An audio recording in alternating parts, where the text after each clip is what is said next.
Los jueves abrimos esta ventana a la psicología con la participación de Eduardo Caballero, que ya está aquí con nosotros. Muy buenos días, Eduardo. Muy buenos días, Jesús.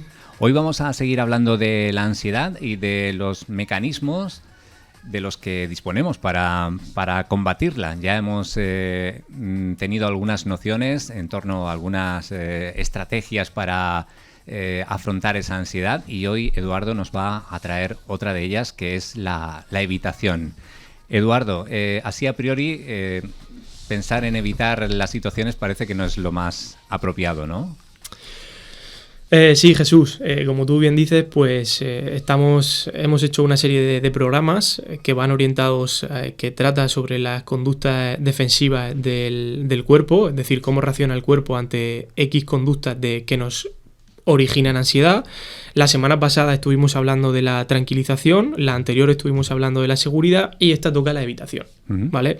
Haciendo o respondiendo, mejor dicho, a la pregunta que tú me has comentado, la evitación es, por así decirlo, como la madre de la ansiedad, ¿vale? Es decir, la evitación es la conducta por excelencia que hace yo te diría que el 100% de las personas para, válgame la redundancia, evitar sentirse mal, sí. ¿Vale?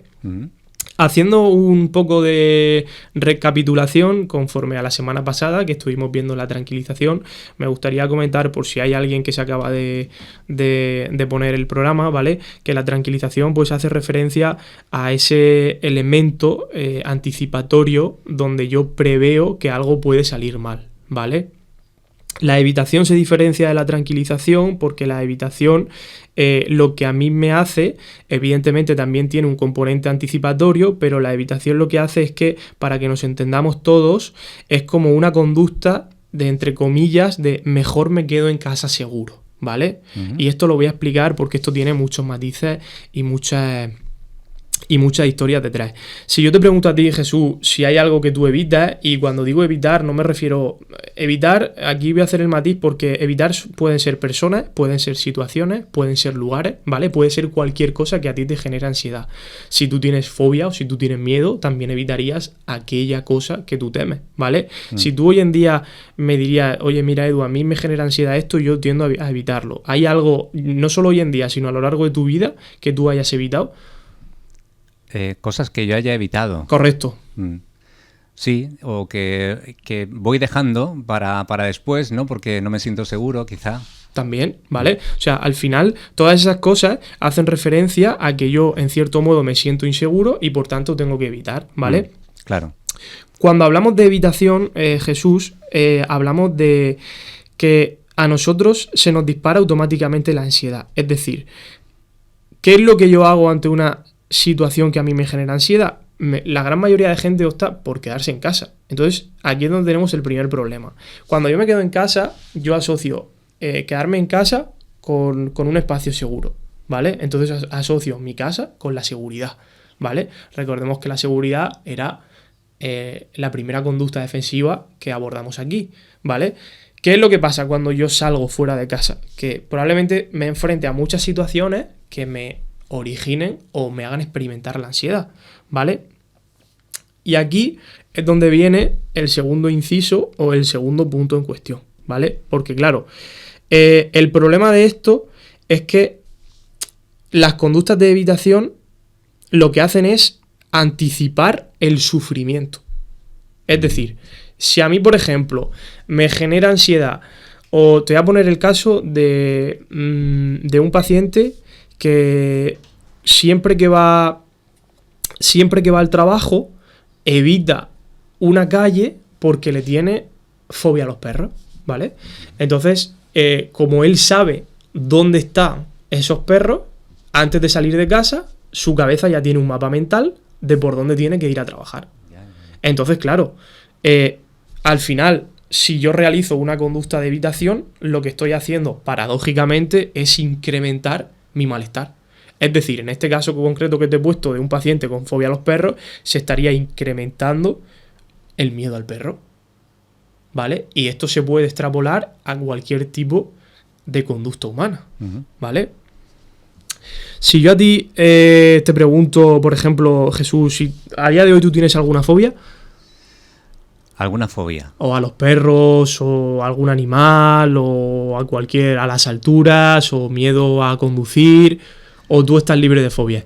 Bueno, de lo que has dicho, por ejemplo, las alturas y conducir también me da cierto miedo, sí.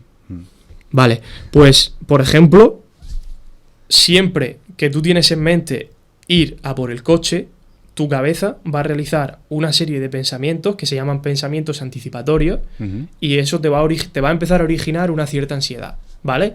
Y aquí es donde entra otro achaque a nivel mental, que yo es donde empiezo quizá a trabajar un poco con el paciente, porque claro, la ansiedad, es decir, que tú tengas ese pensamiento anticipatorio, va a ser normal, porque al final es como un mecanismo de defensa que tiene el cuerpo para defenderte de algo que te genera malestar.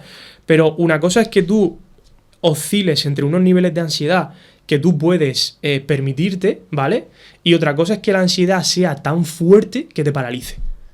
Claro. Ahí es donde está el kit de la cuestión. Entonces, yo siempre, esto por ejemplo, lo hablo con los pacientes y le digo, si hablamos de una ansiedad que es paralizante, entonces tenemos que reenfocarlo de otra forma, ¿vale? Porque entonces tendríamos que utilizar otras técnicas y tendríamos que ir como poco a poco, ¿vale? Pero si hablamos de una ansiedad que no paraliza, pero que aunque me siente mal, soy capaz de hacerlo todos los días un poco, ahí sí hablamos de que existe una evolución por parte de la persona. Repito, sea el miedo que sea, o sea la ansiedad o la inseguridad que sea, ¿vale? Aquí el caso es que en vez de realizar una conducta de evitación, realicemos una conducta de afrontamiento siempre y cuando la persona se lo pueda permitir, ¿vale? Porque, por ejemplo, siguiendo, por ejemplo, el ejemplo del coche o del perro, si yo veo que una persona tiene muchísima fobia a un perro, yo no le puedo poner un perro de verdad al lado. Pues probablemente a lo mejor tenga que empezar a trabajando con esa persona enseñándole la imagen de un perro, en vez de un perro, ¿vale? O sea, y por esto me refiero a siempre ir un nivel por debajo. Si cuando yo veo que esa persona se acostumbra a la imagen de un perro y ya no le genera ansiedad, pues a lo mejor esa persona puede salir a la calle y puede ver un perro, ¿vale? Y entonces se trata de hacer como una exposición gradual a una conducta que una persona antes evitaba y ahora empieza a afrontar, ¿vale? Porque al final esto es como todo, las conductas de evitación evidentemente repercuten en el día a día y en la vida de una persona. Otra de las cosas que me gustaría comentarte, Jesús, es que cuando las personas anticipan el sufrimiento, ¿vale? Lo que pasa con esto es que se tiende al sedentarismo y al aislamiento. Imagino que tú, pues ya no sé si te habrá pasado a ti o tendrás amigos o conocidos que tienden a eso, a lo que te he comentado, al aislamiento y al sedentarismo. Esto porque, evidentemente, esto no siempre es por la evitación, ¿vale? Yo hablo, o sea, ahora mismo aquí estamos hablando de conductas que tengan que ver con la evitación. ¿Por qué? Porque esas personas tienden al sedentarismo y al aislamiento. Punto número 1. La evitación va a hacer, o te va a pedir, mejor dicho, que no hagas nada, ¿vale? Es como para que la gente que nos esté escuchando nos entienda, es como un pilotito automático como una voz de fondo que te dice, venga, si vas a hacer esto, pues no lo hagas, porque te vas a encontrar incómodo, porque no vas a estar a gusto contigo mismo, ¿vale? Eso, punto número 1. Punto número 2. Te vuelve más inactivo. Al hacer menos cosas, la inactividad aumenta, ¿vale? Y eso es otro problema, porque al final yo cuando trabajo con los pacientes también trabajo lo que yo llamo un bloque de hábitos saludables y de rutina, pues para que la persona, sea cual sea su problemática, vaya empezando a hacer cosas poco a poco a lo largo del día, ¿vale? Punto número 3. Te sugiere que no interactúes tanto. ¿Qué significa interactuar? Pues interactuar a nivel social, sobre todo, ¿vale? Entonces, claro, si nosotros juntamos las tres cosas que hemos dicho, ¿vale? 1, la evitación te dice que no hagas nada, te vuelve más inactivo y te sugiere que no interactúes tanto. Claro, ahí estamos hablando que hay un gran bloque de tu vida, que sería el bloque de social, que es como si la mesa cojeara por alguna de las patas, ¿vale? Entonces, claro, cuando yo no interactúo, cuando yo me vuelvo más inactivo y cuando no hago nada, estoy empezando a perder un montón de habilidades sociales y de comunicación. Y nos guste más o nos guste menos, somos seres sociales. O sea, es decir, la vida está diseñada para interactuar con otras personas. Si nosotros empezamos a perder cada vez más esa interacción y empezamos a perder más esas habilidades sociales y comunicativas, nos cohibimos más, nos da más vergüenza entablar una conversación con la gente, y eso al final nos puede repercutir muy negativamente. La cuarta sería el bloque de el ejercicio o la actividad física, porque si tiende al sedentarismo y al aislamiento, va a tender también a que tú no te muevas tanto, y por tanto va a hacer que no te vayas lejos, ¿vale? Es decir, que si hacemos una breve memoria de lo que hemos dicho anteriormente, es como si la evitación fuese una conducta de mejor me quedo en mi casa seguro, pues todo lo que sea alejarme de mi casa, de esa zona donde yo me encuentro bien, va a ser exponerme a unos niveles de ansiedad muy altos. Por lo tanto, entonces, ¿qué hago? Pues si yo junto todas esas cosas, resulta que yo me veo en mi día a día y en mi vida que soy incapaz de a lo mejor tener unas habilidades sociales aceptables, o me cuesta más trabajo socializar con X personas, o a nivel laboral también me cuesta trabajo, por ejemplo, tener una conversación con mi jefe o con algunos compañeros de trabajo, me cuesta también hacer algo de deporte o algo de actividad física, y estos son áreas donde si tú llevas no te diría al extremo, pero te diría que si lo alargas en el tiempo la evitación, pueden repercutir gravemente en tu salud, ¿vale? Si yo, por ejemplo, te digo, porque claro, al final, Jesús, ten en cuenta que la gente pues lleva a cabo todo tipo de conductas, ¿no? Pero tú, por ejemplo, ¿eres consciente o eres capaz de llevar en tu día a día una rutina? Y si es así, ¿qué tipo de rutina tienes desde que te levantas hasta que te acuestas? De llevar una rutina diaria. Sí, tu rutina diaria. ¿Cuál sería tu rutina diaria? Pues sí, yo creo que la varío muy poco, incluso fines de semana. Pues levantarme, en este caso sacar al perro, desayunar, no sé, hacer cosas de la casa, ir al trabajo, volver a mediodía, ayudar con la preparación de la comida, descansar un poco después de la comida, que eso sí me lo puedo permitir, y seguir con el trabajo después. Vale, perfecto. Y durante ese día, por ejemplo, tú tienes, te dedicas una parte del día a hacer algo de actividad física o de ejercicio. Sí. Bueno, lo he pasado por alto, pero sí, eso es diario también. Vale, perfecto. Pues si nosotros, cogiendo de propio ejemplo tu rutina, vemos que por supuesto, siempre está bien romper con la rutina. Para eso está lo que todo el mundo conoce como vacaciones, ¿vale? Y hacer cosas diferentes a la rutina. Pero la rutina viene muy bien, primero porque a mí me permite organizarme y tener una estructura a nivel mental, ¿vale? Y a las personas sí que es verdad que en cierto modo tener una organización y una estructura nos hace sentir cómodos y nos hace sentir bien con nosotros mismos. Si tú dentro de esa rutina hay algo que te genera incomodidad a raíz de la evitación, que es lo que estamos hablando, ¿vale?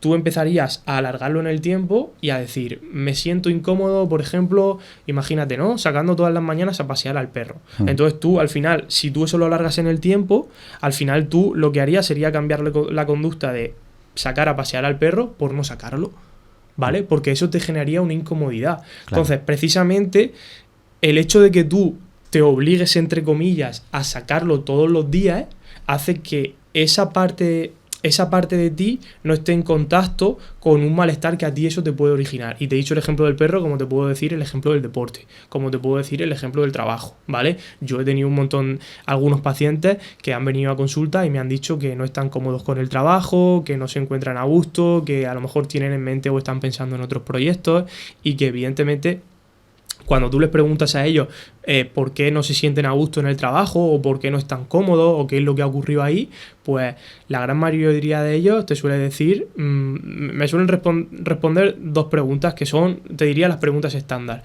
Una es porque no se llevan bien o bien con el jefe o bien con compañeros de trabajo, por lo tanto ya nos metemos en la conducta que estamos viendo hoy, que es la conducta de evitación. Entonces ellos van al trabajo y evitan hablar con ese compañero, o hablar con el jefe, o hablar con cualquier persona que les genere esa ansiedad, o bien porque ya están quemados de ese trabajo y necesitan buscar nuevos proyectos y nuevos objetivos, que ojo, es totalmente válido, ¿vale? Entonces, claro, ahí ya tenemos pues toda la parafernalia montada, porque si una persona no está a gusto en su zona de trabajo porque tiene unos compañeros con los que no se lleva bien, claro, ahí qué hacer. Es difícil escapar ahí de esa situación, ¿no? Hay que afrontarla. Efectivamente, entonces claro, pero tú le dices a una persona que la afronte y esa persona está súper quemada porque realmente no quiere afrontarla, porque se lleva súper mal con ello, entonces claro, ahí ya tienes toda una parafernalia absolutamente bastante complicada de llevar. La experiencia sí que es verdad que trabajando con este tipo de perfil me dice que la gran mayoría... al final lo deja precisamente porque si no lo dejan acaban muy quemados. Y esto es un problema porque al final puede desarrollar en un síndrome que es lo que se llama el síndrome del burnout, que el síndrome del burnout hace referencia a estar quemado en el trabajo. ¿Vale? Entonces cuando uno se quema en el trabajo es cuando, por ejemplo, se levanta un día y pierde la motivación y las ganas de hacer cosas. ¿Vale? Deja, por ejemplo, si tenía una rutina de, por ejemplo, siguiendo la tuya, tú imagínate que estás quemado y de repente un día te levantas, no tienes ganas de pasear al perro, no tienes ganas de ir al gimnasio, no tienes ganas de salir de casa. Y claro, evidentemente no es que te pase eso de un día para otro, sino que se va viendo una serie de conductas progresivas hasta que al final la persona se ve imbuida en un círculo de es que yo antes trabajaba y era feliz y ahora estoy en el trabajo, estoy amargado, no hago absolutamente nada con mi vida y no sé lo que hacer. ¿Vale? Entonces, por así decirlo, hay que darle la vuelta al esquema porque se ha metido en un círculo vicioso de conductas de evitación y entonces hay que darle la vuelta al esquema y empezar a trabajar desde cero con esa persona, ¿vale?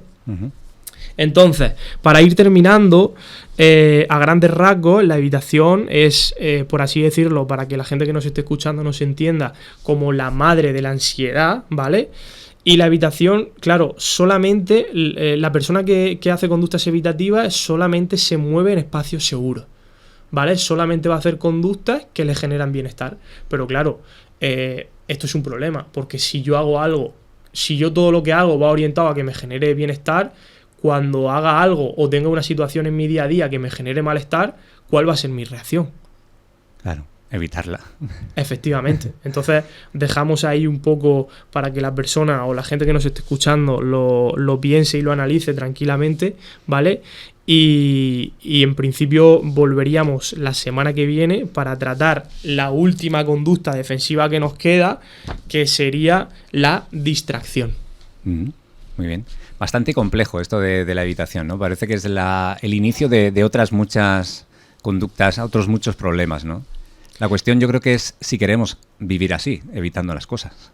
Efectivamente, Jesús. Al final la evitación es... Claro, uno lo piensa y lo habla así y realmente, probablemente una de las primeras preguntas que te venga a la cabeza cuando uno lo piensa y lo hace, dice, bueno, tampoco es para tanto, ¿no? Como se suele decir. Pero claro, ese tampoco es para tanto, entre comillas, si uno lo va alargando en el tiempo y hace una situación, la evita, tampoco es para tanto, y vuelve a hacer otra y la evita, y tampoco es para tanto, claro, eso puede originar y acarrear una serie de problemas donde socialmente como personalmente te puedes ver involucrado y te pueden afectar en tu día a día. ¿Vale? Yo, por ejemplo, cuando estoy con los pacientes y los pacientes me vienen y tienen más de un problema y entonces me dicen, es que no sé por dónde empezar, es que no sé lo que hacer, es que no sé cómo afrontar todo esto que me pasa. Y una vez que se ha hecho una evaluación inicial, una entrevista inicial y se ha visto cuáles son los tipos de problemas que tiene el paciente, pues yo siempre hago una misma pregunta, ¿no? Y es que si tú tuvieses que elegir de todas las cosas que me has dicho una cosa, y entonces yo siempre le hago la siguiente pregunta. No es cuál sería, sino de todas las cosas que me has dicho, ¿cuál es la que más malestar te origina en tu día a día? Y entonces ahí ya cambian el chip. Porque ahí ya sí saben verlo, sí saben diferenciarlo. Porque ellos y además me lo dicen tal cual. Pues mira, lo que más malestar me origina en mi día a día es esto y esto. Y entonces ya cuando te dicen esto y esto, pues tú ya empezamos a trabajar por ese bloque. Pues me dicen, a lo mejor pues tengo ansiedad por esto y tengo este problema porque me ha pasado una ruptura de pareja, no sé qué, no sé cuánto. Pues vale, pues empezamos a trabajar por ahí. ¿Vale? O sea, la forma en la que nos preguntamos a nosotros mismos ciertos aspectos de nuestra vida diaria influye mucho a la hora de luego cómo nos respondemos también a nosotros mismos. Muy bien, nos dejas hoy un tema para pensar. Totalmente. Seguro que los oyentes se hacen muchas preguntas sobre este asunto y bueno, esperamos que también hayamos podido arrojar un poco de luz sobre este tema de la evitación. Y la próxima semana seguimos hablando de ansiedad, en este caso de la distracción. Correcto, la próxima semana, que ya sería el último bloque, ¿vale? Hablaríamos ya de la última conducta defensiva de la ansiedad, que sería la distracción. Pues hasta el jueves próximo. Muchas gracias por estar con nosotros, Eduardo. Hasta el jueves que viene, Jesús. Hasta luego. Hasta luego.